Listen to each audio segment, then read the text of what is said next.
Hey everyone, Mark and Joey here on a Sunday morning. Typically Sundays are kind of easy for us. We're watching all the ends of tournaments, car races, everything like that, reporting on that on Mondays. But it's NFL season, it's close in, and Sundays are a big day. So we've been doing our camps and our projections, and we're down to our last team. Oh my God, it's been a lot of shows to get through the NFL. And we probably should have finished on a winning team instead of a losing team, but I guess that's how you finish it up. Our last show for probably what might be a last place team, and that's going to be with Tampa Bay. Now, I want to mention the website, ultimatesportschannel.com.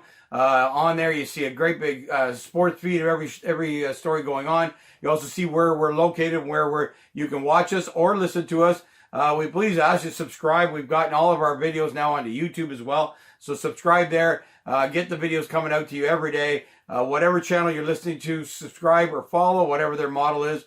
We really appreciate it. We'd love to see those subscribers grow, so we know that we're putting out that material for you and you're getting it every day and not having to miss a show or something along those lines. So anyway, if you can do that, I also want to mention a couple of sponsors. One of those called CoolEyeCover.com was a sponsor a couple months ago. We got some feedback that, we talk sports, we talk about quality, we talk about high performance, and they had cheap glasses on the websites there. So they've revamped that whole thing and gone with quality. Fantastic for our sports fans sitting outside 3-4 hours, playing the game for 3 or 4 hours. We play recreational tennis. You should have sunglasses on doing all these sports, golf, walking between shots, all these, you should have sunglasses. Your eyes are so important to protect. So CoolEyeCover.com, drop by. You'll see some fantastic glasses there. We also have another very cool sponsor, Joy, that works in the kind of enjoyment we have watching sports sometimes, having a few drinks. Yeah, benshot.com.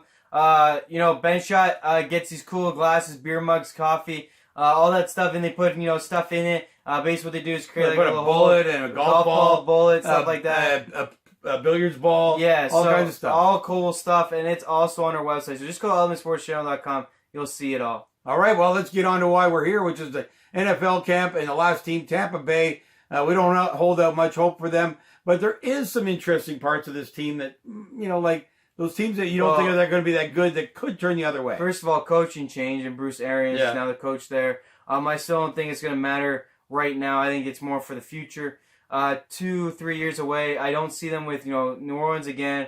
At the top of this division, you got Atlanta and Carolina that can steal some games. I don't see Tampa Bay being able to compete. They haven't had a great quarterback.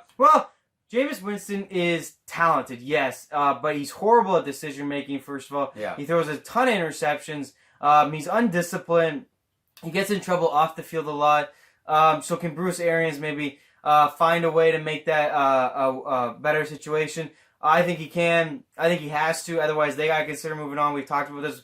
Many teams. This is a year moving on seems a lot likely for a lot of these teams, especially with the high price of quarterbacks. I really feel like that's why this has become a thing. Is quarterbacks are very praised now, obviously, because you need a good quarterback virtually to win a Super Bowl. You never really see a team make it without a Super Bowl. Without a quarterback. But really, I think that's part of it. I think the other thing that's part of it is these teams with talent needing this quarterback team to the next level. All these coach changes. So, anyways, it's a season where a lot of quarterbacks could be on different teams come the off season, and this is another one. Really, Bruce Arians has to like Jameis Winston. He has to find a way to make it work with him.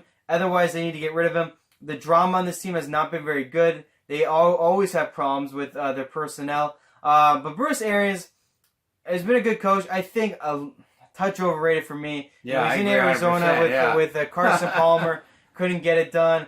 I don't know. I don't know much about his other before that, but all those years Arizona never won a Super Bowl. So a touch overrated for me when I think he had great teams. And honestly, talk about bad division. Back then, that division was very, very weak. There's no excuses. So I'm a little concerned that that he's going to be able to do anything at all, especially in the NFC with Tampa Bay to make it matter. I think this is a team you see dismantle in a few years. I think they try to get a new quarterback. They go for a first overall pick again and try to get a better better quarterback than what they got in their first time they finished really, really poorly. So we'll see here. But people like Bruce Arians. They like kind of what Tampa Bay has to offer. They like to look at the future. Obviously, they look at Breeze being old, Matt Ryan being inconsistent, Cam Newton being really underperforming. So can they make something happen there? A lot of question marks in Tampa Bay. The one thing I know for sure is it ain't going to be this year, and they're going to be pretty poor. Yeah, it's hard to argue when we've talked about the other teams that are in these divisions and who's in their conference. It should be a team that's shooting for number one pick and trying to improve their situation probably for a couple of years and build around some talent. We'll see what happens here, but they've obviously been kind of just scrambling around trying to solve stuff the last couple of years. They've been a bad team for a while. And it really just hasn't been any good at all. So maybe the coaching change can help. I'm with you, though. I always thought he was overrated. I mean, look at the team he coached. And so I'm not sure if he's going to do that much to really improve the fortunes of his team.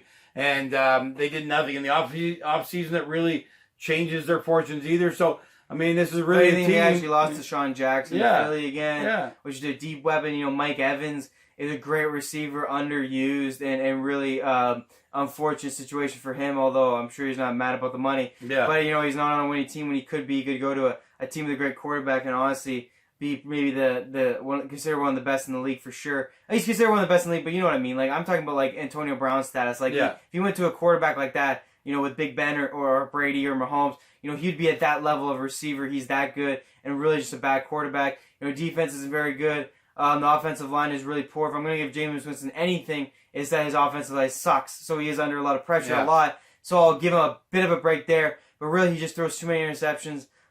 He's undisciplined. And really, you look at some receivers, not bad. The running back's not bad. Defense, pretty poor. Offensive line, pretty poor. There's no changes here. I think they'll lose all 6 games to their division. Which is New Orleans and Carolina. We're saying they're only going to win 4, so I guess they're going to lose to everybody. I wouldn't even say. I say they win 2. Honestly, I honestly don't know who they can beat. You know, you think of, you know, I wouldn't even favor them against the Giants. Like that's what I think of Tampa Bay right now. I wouldn't even favor them against the Giants, and the Giants I have really low expectations for. Well, the one thing I will say, I wouldn't even favor them against Arizona, who really should be the worst team in this whole entire conference. I would give Kyler Murray the edge in that battle. So hey, well, let's look at one thing. At least if you got to have a bad team, you live in Tampa Bay. Hell yeah. Which we travel from Canada down to Tampa Bay every winter and get some time down there while you're playing golf. If you're gonna suck, Tampa Bay's better than Buffalo. Buffalo and the Giants and the Jets. God. So if you got to be a fan of a bad team, at least it's Tampa Bay. So there's your consolation. If you're a Tampa Bay fan, the tailgating's fantastic. Compared to tailgating in Buffalo, which is fantastic, you gotta be super drunk for the cold. Everything else down to Tampa Bay, man. This is tailgating around some great people, and so at least you can get over it if you have to by having a great place. Certainly, the players can get over it real fast. They go over there. And obviously, their big houses, their wives, and the beach. So, but as a fan, at least you got that. But we're sorry to say, Tampa Bay, not much good football to watch this year, and that's it. Wraps up the NFL. We're looking forward to the season getting started. We're going to do shows on every Thursday morning or Wednesday, for the game. Saturday for all the whole Sunday slate, and then Sunday will be our show for Monday night. So look forward to that, and we'll have a full slate of bet wagers as well. We're going to start up our sports wagering show on the NFL, which we had a great season with last year. Golf will have been done by that point, and we'll move on to doing a sports wagering show on football. And we're looking forward to it, man. It's getting an exciting time. I have seen some interesting exhibition games. We're going to do that next week. Look at some maybe breakout players that have come out of these exhibition games. Well, probably tomorrow, you know, we'll maybe add a little feature there about, you know, all the great storylines really from the preseason. There's actually quite a few. It may not mean anything in the regular season, but it's been cool for some guys that have got some interesting backstories. So we'll look at that as well. So there you go. That's the NFL as far as we're concerned for this coming season. We'll look forward to talking more NFL almost on 3 out of the 7 days of a week. And that'll be fantastic.